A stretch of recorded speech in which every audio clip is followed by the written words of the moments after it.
Hello, everyone. Welcome to Mufasa's book readings. My name is Julia, and we still on our book, The 7 Habits of Highly Effective People. Your reader for today is Mpo. She'll be reading the second habit, which is begin with the end in mind. Enjoy. Begin with the end in mind. Principles of personal leadership. What lies behind us and what lies before us are tiny matters compared to what lies within us. That is a quote by Oliver Wendell Holmes. Please find a place to read these next few pages where you can be alone and uninterrupted. Clear your mind of everything except what you will read and what I will invite you to do. Don't worry about your schedule, your business, your family, or your friends. Just focus with me and really open your mind. In your mind's eye, see yourself going to the funeral of a loved one. Picture yourself driving to the funeral parlor or chapel, parking the car and getting out. As you walk inside the building, you notice the flowers, the soft music. You see the faces of friends and family you pass along the way. You feel the shared sorrow of losing the joy of having known that radiates from the hearts of people there. As you walk down to the front of the room and look inside the casket, you suddenly come to face yourself. This is your funeral, 3 years from today. All these people have come to honor you, to express feelings of love and appreciation for your life. As you take a seat and wait for the service to begin, you look at the program in your hand. There are to be 4 speakers. The first is from your family, immediate and also extended. Children, brothers, sisters, nephews, nieces, aunts, uncles, cousins, and grandparents who have come from all over the country to attend. The second speaker is one of your friends, someone who can give a sense of what you were as a person. The third speaker is from your work or profession. And the fourth is from your church or some community organization where you've been involved in service. Now, think deeply. What would you like each of these speakers to say about you and your life? What kind of husband, wife, father, or mother would you like their words to reflect? What kind of son or daughter or cousin? What kind of friend? What kind of working associate? What character would you like them to have seen in you? What contributions, what achievements would you want them to remember? Look carefully at the people around you. What difference would you like to have made in their lives? Before you continue to listen to the reading a little longer, take a few minutes to jot down your impressions. It will greatly increase your personal understanding of habit 2. Now that you've taken some time to jot down your feelings and your thoughts, let's get into the second habit. What it means to begin with the end in mind. If you participated seriously in this visualization experience, you touched for a moment some of your deep, fundamental values.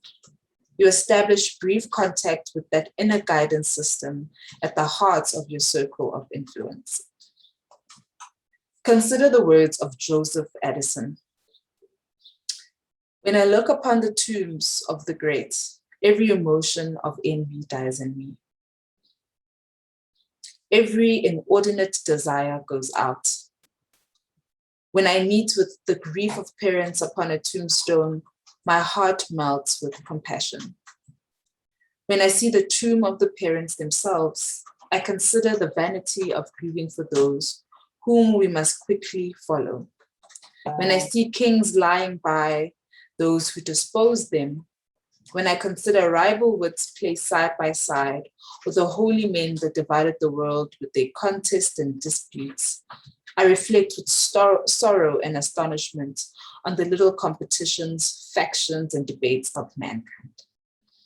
When I read the several dates of the tombstones of some that died yesterday and some 600 years ago, I consider that great day when we shall all of us be contemporaries and make our appearance together.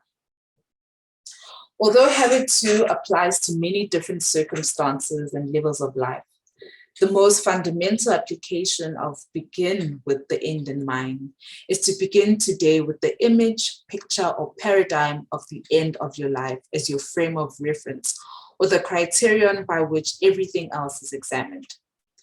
Each part of your life, today's behavior, tomorrow's behavior, next week's behavior, next month's behavior, can be examined in the context of the whole, of what really matters to you.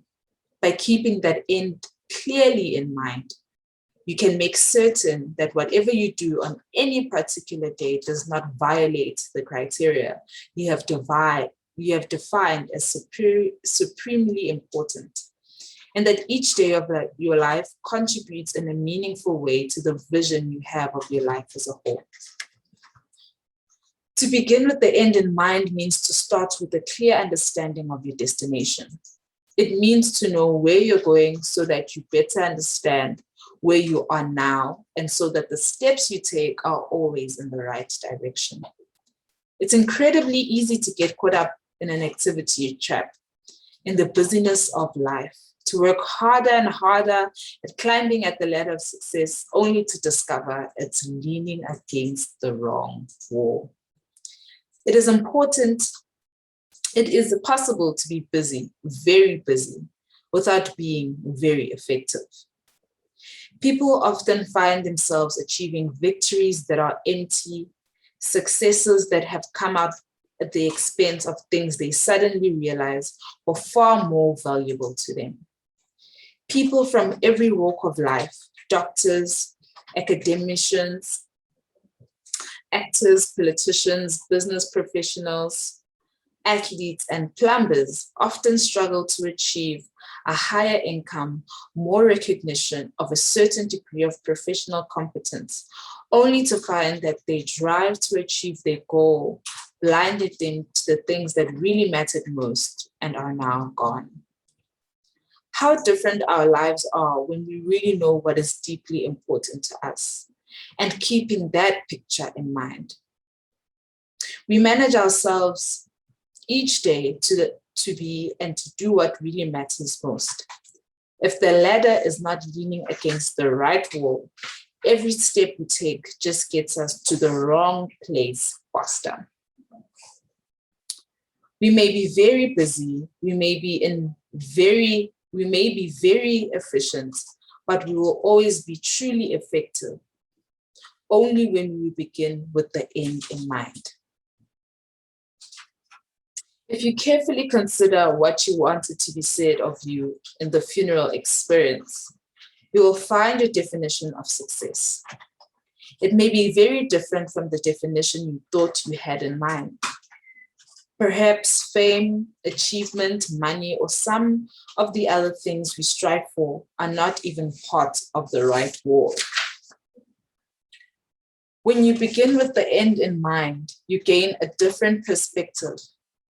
One man asked another on the death of a mutual friend, "How much did he leave?"